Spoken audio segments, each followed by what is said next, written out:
when I thought you were what I need. So close to packing up my bags to just leave. Cause the grass is looking greener. Good evening, everyone. Welcome back once again to Vicious Rants. And of course, I'm your host, your YouTube messiah and often imitator. Never duplicate a superstar Tim Vicious. Folks, we're gonna go over Money in the Bank was in Sin City itself, Viva Las Vegas, and well, I gotta tell you, I thought the show was pretty okay. I thought it was decent.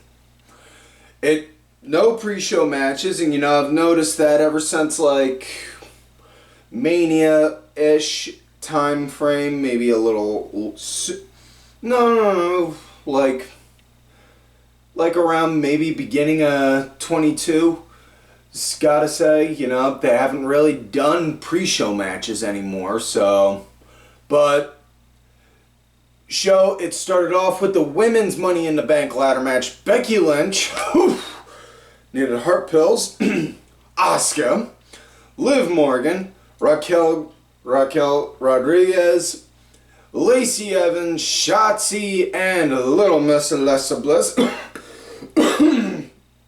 Yeah, I'm good, folks. I'm good.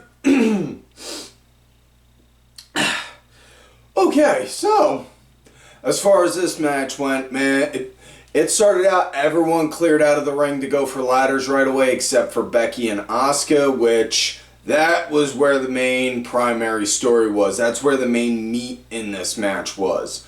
And these two just went straight at it, slugging at each other, and then after that, them two went at it for a minute, man, it turned into it was a fucking car crash at its finest. That's the best way I can describe it. Now, I will say this, one thing I was relatively impressed with was on how they gave Raquel a decent amount of time to get a chance to show to the audience. And what I mean by that is they gave her a chance to, I want to make sure I say this right, to show what she can do to the audience that wasn't familiar with her down in NXT. And, you know, she did good with playing the power game. Now, she had Liv on one side of the ladder, Becky on the other. She was in the middle trying to do a deadlift, was able to pick up the one end, not the other. I know a lot of people were giving balls about that, saying, oh, it was sloppy, couldn't do it, blah, blah, blah. Yeah, whatever. Shotzi wound up getting a lot of heat and backlash because she had Raquel trapped in a corner, had a ladder set up, and she was set to go, and she was going to do a run and catwalk up the ladder to hit her. Her foot slipped and went through one of the rungs and couldn't. And, you know, a lot of people were giving her balls on that. And honestly, my first thought was, no, I guarantee if it was fucking Jeff Hardy or Darby Allin or some other crazy motherfucker that is known for doing mad, crazy, high spots, hullabaloo kind of shit, nobody would give him a damn. Nobody would give a damn. But the fact that, you know, again, it's a WWE product and the internet never forgets. You know, people want to go and bring up on how she did that joke about that fall Chris Jericho did at the Blood and Guts match where he landed on a crash pad. And she put out a thing saying, I tried, I failed. The people were happy, no one got hurt, and we all had fun performing. You don't like it, kiss my ass. That's basically summing up on what she said on her Twitter about it, but either way, slip-ups happen, you know. Lord knows I've made millions of mistakes. I mean, fuck, I don't hide we don't hide the shit we fuck up on here this show. That's one of the main that's one of the main things that make us different than any other show here. Aside from the fact that I have an incredibly obnoxious asshole behind the camera. Yes, I am talking about you, Wade. Fuck you. I'm still mad at you about what you did to my coffee. You damn well know what you did. Never drink the coffee here at the Vicious Studios, folks. Wade tends to get... well, never mind. Anyways, back to the women's Money in the Bank match. Car crash at its finest. Like I said, a lot of action going on around. It was just like mayhem galore. And the match came to an end when, at one point, Becky wound up... Well, before we do, got to talk about the one main high spot. Becky had Asuka laying on a ladder. Becky then climbed up on another and did a diving leg drop and then just like slid off Asuka and then landed on the ground like, ooh, damn. It was like she landed on Asuka almost like she was hitting a speed bump, and it was just like, damn, ow. I hope she's seeing a chiropractor after this match. Damn. Now, as far as the ending goes, Becky, she took out... Now, Asuka was knocked out of the match for the remainder of the match after that, but Becky then proceeded to take out everyone else in a quick way, and then proceeded to go and climb up the ladder. Liv Morgan then climbed up on an opposite ladder next to her. Becky kicked the ladder. Liv then used her foot on the ropes to bounce herself back up. And my first thought when I saw that was, oh man, now if she would have slipped there, ooh, man, that would have been nasty. But she didn't, thankfully. Got back, knocked Becky down, and then proceeded to go and grab the briefcase herself. So your winner and new Miss Money in the Bank, Liv Morgan. I was relatively surprised. I did not expect her to win, but hey, it worked out.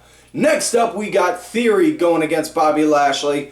Body guy versus body guy, for the coveted United States Championship. And Bobby playing the power game right at the start, dominating, much like he's supposed to, on Theory, up until Theory, very much so in a clever fucking chicken shit heel way.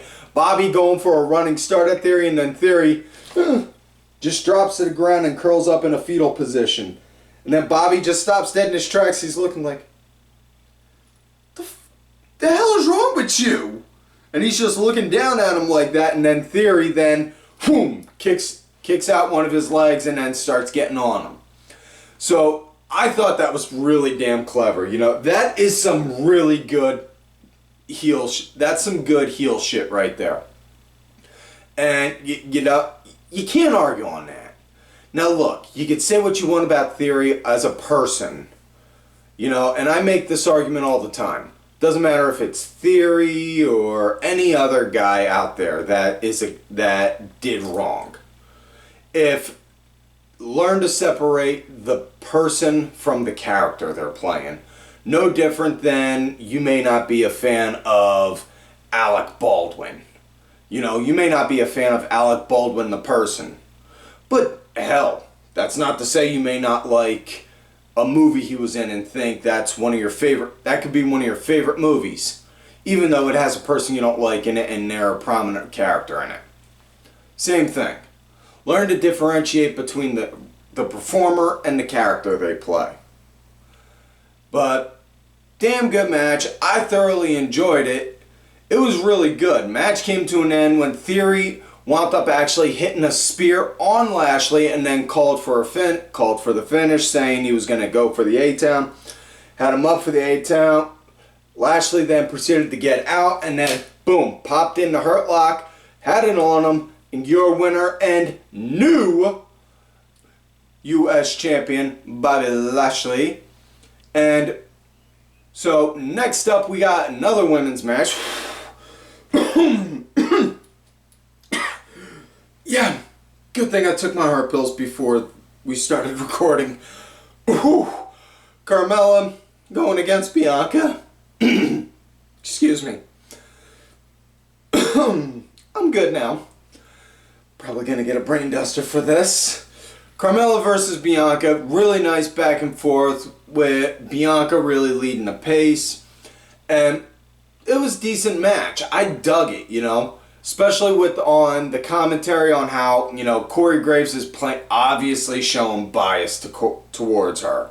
And, the gears in my head started spinning. And my first thought was, Corey got cleared a couple months ago to be able to go back in ring. Now, there is nothing saying they couldn't start up some kind of a storyline with Corey jumping in, interfering on her behalf, and then you could have like Montez Ford jump in, and then it could turn into couple versus couple, something like that. And I'm not saying have Graves compete on a regular basis, but, you know, as an attraction piece kind of thing. I'm just saying. But I thought the match was good. It came to an end when Mella wound up having Bianca down. She started trash talking on her, and then Bianca just got up, just got like this look on her face like, you son of a bitch, you did not just say that to me. And then threw a couple shots, then hit her with the KOD, 1, 2, 3, that was it. So next up we got Usos versus Street Profits for the Unified Tag Team Championships. And Profits, they were leading at the start of the match. Dawkins was the punching bag for a good bit, which, hey, it's a regular line on this show. I like different. Different is good because you can have so much monotony and paint by numbers so much in wrestling that you can wind up being humdrum and bored from it. And then you see one thing that's completely out of the ordinary that you haven't seen in weeks, months, or years even, and you're like, whoa, okay, I did not expect that. And then there you go. In this case, this was it. Dawkins was the punching bag for it, which, honestly, you don't really see too much. Normally it's Ford. Now, Ford did get tagged in, started working good, going hot, and then became the punching bag for a bit. But it was a good way because it even showed on the camera. While Ford was on the ass end of an ass kicking, Dawkins was not on the post. And then when Ford hit the knockout move, where both guys are down, then you saw on the camera in the corner, Dawkins then climbed back up onto the apron. Like, okay, yeah, he got his second win. He's good to go now. Instead of him just sitting there the whole time like, come on, man, come on. You know? So when Dawkins got in and then he starts going ballistic, and man, I know a lot of people have been saying when Ford if and when the Profits go their separate ways and they start working solo, Dawkins may wind up getting Marty Jannetty'd. Honestly, I don't think so. The man can perform. The man can talk. Now, it all depends on how he handles what he does, what he's given if and when they break up. You know, no different than anyone else. Also, how the crowd will take to him. But either way, match came to an end when the Usos wound up hitting the 3D on Ford. 1, 2, 3. However, they even show on the replay and made it a pivotal point after the match, and they brought it up the following night on Raw, and they show the replays. Ford's one shoulder was up during the pin, so it's Usos win with an asterisk there, and the potential for a rematch, most likely at SummerSlam. Next up we got SmackDown Women's Championship match, Natayla versus Ronda Rousey, and nice back and forth chain wrestling. Like, whoa, okay, damn, that was nice. That was good. And, you know, I will say this. The one thing, and, well, not just the one thing, but don't get me wrong. Natayla, amazing in-ring competitor. She is a great wrestler. Definitely a legacy wrestler, performer. However, good God, she needs something original other than just running off of her family's legacy name. It feels too bland. That's not even the right choice of words. It just feels boring. It feels boring because she comes out, she does the same thing as Brett does. Takes her sunglasses off, gives them to a fan. She does pretty much all the same moves as Brett or her dad. You know, she does the sharpshooter. Give me something a little more original, please. Give me something a little more original, please. Really liked the match though. Natty was actually leading the pace with it. Like I said, there was a lot of good action going on with it all. Match came to an end when Natayla, she went to go lock the sharpshooter in. Ronda somehow countered it, and while laying on the ground had her popped an armbar in with her legs wrapped around Natty's neck like that.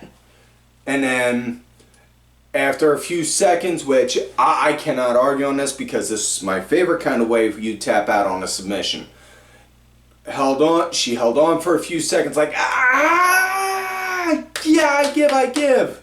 And then tapped out.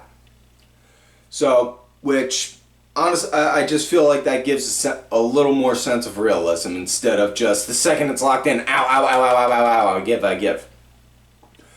So, after Ronda's then announced as the winner, Liv then comes down, rushes down, cashes in. So now we got Liv Morgan versus Ronda Rousey. Liv winds up, Ronda goes for an ankle lock right away. Quick little back and forth tussle until Liv wins with a victory, with a roll up 1, 2, 3, and your winner and new SmackDown Women's Champion Liv Morgan.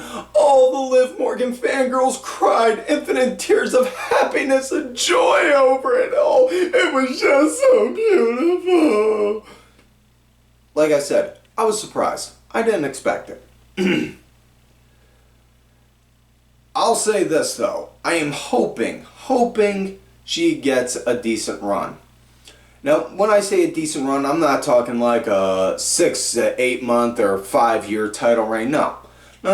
Because, and I use this as an example all the time. Whenever my nephews ask me, well, what do you mean by what makes somebody have a good title run? Mick Foley, he won the title 3 times, I believe. Memory best serves.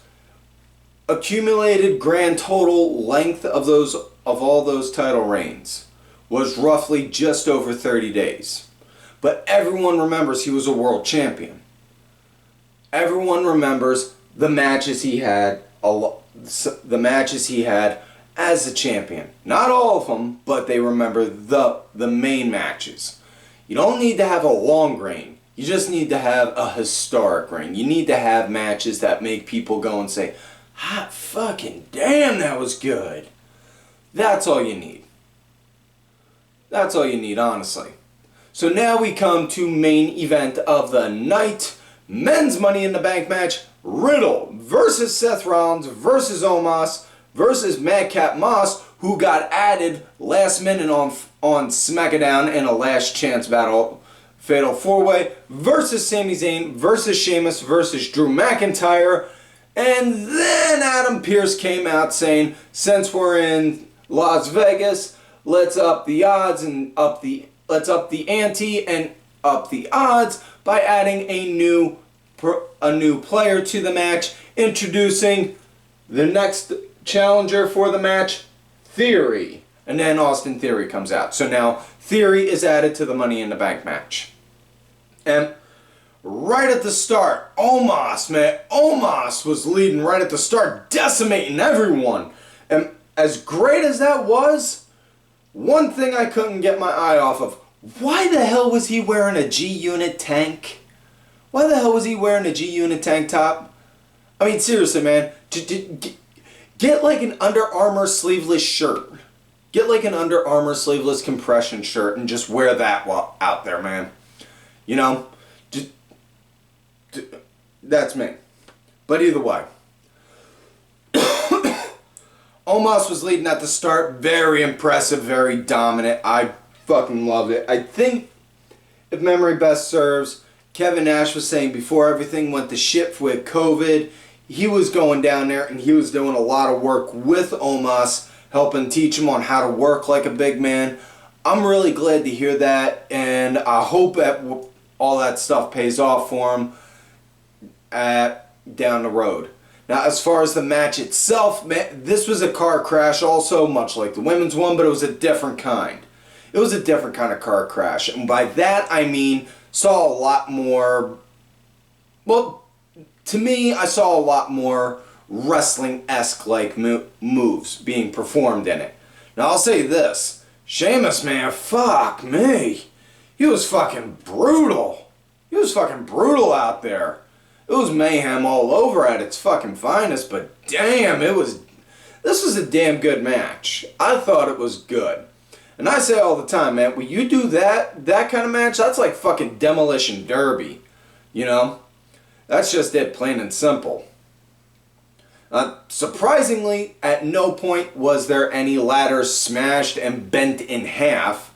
However, there was a lot of action going on all around.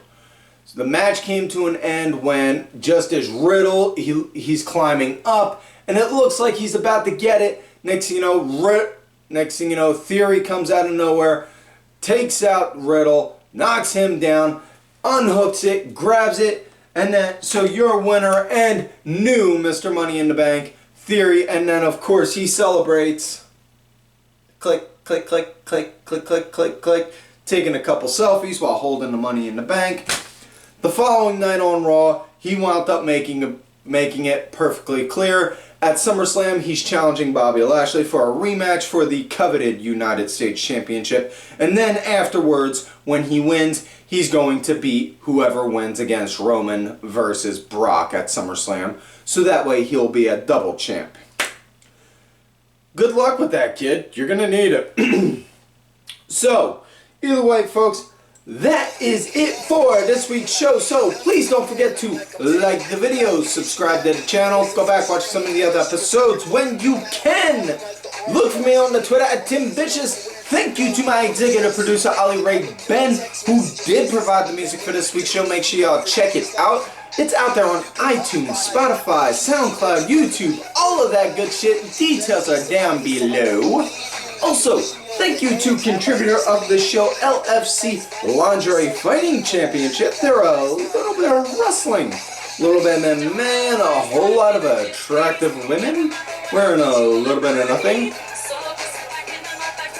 Also, folks, do not forget to follow these cool-ass cats right here on the Twitter. Kenny Killer DSB _IV. Diabolica RA, Sergeant Curry Pants and Dubs in your face. And folks, make sure you also check out whatamaneuver.net for some Vicious Rants apparel, help support the show and help pay the bills so that way we can keep the AC running. Vicious Studios gets a little hot in the summer, and much like the shirt says, if you love me, great. If you hate me, fuck you.